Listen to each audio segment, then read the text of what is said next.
Bonjour à tous et merci de votre fidélité à cette matinale. J'espère que vous allez bien, que vous êtes bien en forme, surtout beaucoup de santé, c'est ce qu'on vous souhaite. Je suis en compagnie des amis du vendredi. Aujourd'hui, qu'est-ce que c'est, Judith. Alors, aujourd'hui, notre thématique est très intéressante. Mais avant, permettez-moi de vous présenter nos invités. Je commence par qui? Bon, le plus jeune Nathan. Par la dame, si. Alors, avec beaucoup de plaisir, on a Adja Mariam Traoré Konaté. Adja, bonjour. Comment ça va? Ça va bien. Et puis, Eladj Diaby Drissa. Bonjour, Eladj. Bonjour. Toujours en blanc, hein? Oui. Il y a un message. Il est en blanc, mais après, il allume. Et Franck, salut Franck, Bonjour, Franck Vleilly, acteur. Eladj est donc président d'une association de transporteurs, taxi-compteurs. Eladj, du moins, Adja, c'est une femme d'affaires, businesswoman, toujours partie dans ses affaires, et puis conseillère aussi des couples. Et puis Franck Vleilly, c'est un acteur professionnel, international, présentateur, animateur, enfin bref. On fait comme. Franck, ça va? Et la nuit? Oui. La nuit a été agitée. Agitée. Mais bien. Ouais. Alors, ça se sent que c'était bien parce qu'on sent... Oui, et puis aujourd'hui, je suis spécialement rose parce que ma fille, ma dernière, a 1 an. Ah, ça c'est Voilà, bien. donc c'est pour elle que je me suis mis en rose aujourd'hui. Et elle a 1 an aujourd'hui. Et c'est puis la donc, voilà. synthèse. Amen. Il sort d'une veillée de près, donc il est plein là dans Oui, l'onction. rempli. Ça tue. Alors, messieurs, dames, aujourd'hui on parle d'une thématique assez intéressante. Alors, sachez qu'en Europe, plus d'un tiers des couples se seraient rencontrés sur le lieu de travail. Relations amoureuses au bureau, en entreprise, pour ou contre? C'est la thématique du jour. Relations amoureuses en entreprise, pour ou contre? Alors, j'étais 10 ans avant d'être... Certains employeurs, peut-être iraient jusqu'à mettre des clauses interdisant des relations amoureuses entre employés sur le lieu du travail. Mais en Côte d'Ivoire, pour l'instant, cela dépend de chacun. Ce n'est pas encore une norme établie, mais ça dépend en tout cas de chaque entreprise. Mais il y a des règles à respecter si vous voulez vraiment avoir une relation sur le travail. La décence, Bien sûr. la décence, et puis vos petites affaires, évidemment, c'est privé. On doit pas, et cela ne doit pas agir sur la vie de l'entreprise. C'est-à-dire qu'on attend un dossier très important, pendant ce temps, vous amourachez quelque part, et donc tout le monde est en retard. Alors, et quand ça tourne mal également, est-ce que ça n'agit pas sur la vie de l'entreprise? Vous travaillez ensemble, vous avez été ensemble, vous n'êtes plus ensemble aujourd'hui. Est-ce que vous arrivez à vous parler? Est-ce que si c'est elle qui doit signer un papier ou elle doit aller en mission, si c'est lui, enfin bref, tout ça, ce sera à vous, messieurs, d'analyser ces petits points. Vie amoureuse en entreprise, relations amoureuses en entreprise, pour ou contre? Je commencerai par qui?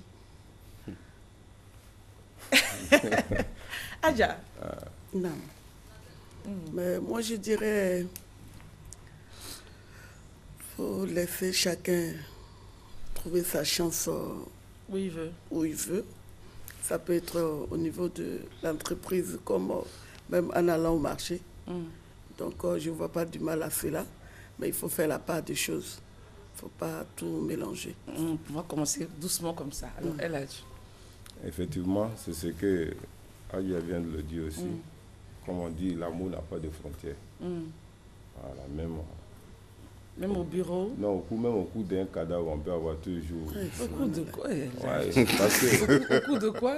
au coup d'un cadavre, on peut avoir sa femme. Au coup d'un cadavre. Oui. Ça veut dire quoi? Quand peut-être au coup d'une cérémonie, Funérailles. funérailles, on peut avoir son épouse là-bas. Chacun a sa chance. Mais c'est comme elle vient de le dire, il faut connaître la part des choses. Faut faire la part Ne des pas faire la mayonnaise, mélanger tout ensemble. Donc, il faut faire la part des choses. D'accord. Quand c'est le riz blanc, c'est le riz blanc. Si c'est tchèp, c'est tchèp. D'accord. Le riz blanc, tout le monde On fait reviendra à la tout. mayonnaise, au riz blanc, au tchèp. Au Franck. Alors, ils ont dit, ils sont tous d'accord. Hein? Oui, Mais ils ont dit qu'il faut faire la part des choses. Exactement. Seulement, il faut distinguer trois types de relations amoureuses en entreprise. Il y a des gens qui se rencontrent en entreprise. Avant d'être dans l'entreprise, ils ne se connaissaient pas, ils sont connus dans l'entreprise et puis ils se sont amourachés dans l'entreprise. Il y a des gens qui sont déjà ensemble et qui finissent par entrer dans la même entreprise. Et il y a des gens qui sont dirigeants d'une entreprise et qui sont ensemble. Et donc, pour moi, dans l'un ou dans l'autre des cas, c'est possible que ça arrive. Blanchon, d'accord, ceux qui se sont rencontrés. Ceux qui se sont rencontrés. Oui, c'est possible donc que ça arrive, que des gens se rencontrent parce que l'amour ne vous donne pas rendez-vous à un lieu précis. Ça peut se passer dans un lieu de travail. C'est possible que ça arrive. Maintenant, faut-il rester ensemble dans ce même lieu de travail-là? Telle est, je pense, la grande problématique ce matin. D'accord. Alors, on revient sur, vous avez dit, il faut faire la part des choses. Adja, c'est quoi faire la part des choses? Parce que quand on aime, on ne se maîtrise pas, on ne calcule pas. Je veux dire, par exemple, les effusions publiques, vous voyez là, vous attrapez, enfin, tout le monde sait que vous êtes ensemble et tout, machin, truc. Et puis, en même temps, dans certains cas, les relations sexuelles peuvent être souvent motif de licenciement quand c'est en entreprise. Bon, comme je dis, de faire la part des choses, parce que du moment qu'on savait les conséquences qui nous attendaient au sein de tout ça, mais nous sommes aventuriers quand même. On sait que ça ne peut pas être à 100% comme on aurait souhaité. Tout à l'heure, vous avez dit que c'est possible, mais il faut faire doucement. Oui, il faut faire doucement. C'est ce que je dis. Par exemple, tu as rencontré un monsieur sur le même lieu de travail. Tu allais rendre visite à un monsieur. Et puis, en même temps, tu as eu du travail là-bas. Et tu savais très bien que ce monsieur va maintenant être ton collègue. Peut-être c'était un frère à toi, c'était, je ne sais pas, un ami en dehors de ton service. Maintenant, il devient ton collègue. La suite, c'est juste après la pub. Hein. À tout de suite.